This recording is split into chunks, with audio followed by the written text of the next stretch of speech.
Em quede amb una frase teua que vaig escoltar, que deia que somies en gran, en arribar a la lluna, però si pel camí en queden les estrelles, ja és algo. D'on traus eixa valentia? Bueno, yo creo que mi mayor ejemplo de perseverancia y de lucha es el de mi madre, porque ella pues luchó y fue perseverante toda su vida en todos los aspectos. Entonces yo creo que tanto mi hermana como yo tenemos un ejemplo de vida brutal en ella y es un legado también que nos dejó, de seguir sonriendo todos los días y de seguir persiguiendo aquello que queremos, intentar no dejar nada a medias, ¿no?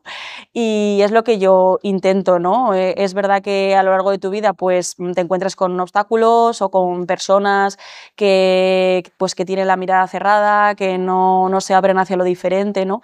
Pero al final es la realidad que te toca vivir, a mí esta es la vida que me ha tocado y obviamente no todo es de color de rosa, yo hay temporadas que las he pasado bastante regular, ¿no? Obviamente como todo el mundo y que he necesitado ayuda, pero es verdad que es eso, que es lo que digo yo, que sí que es importante soñar a lo grande, pero lo más importante es con quién sueñas, ¿no? A lo grande.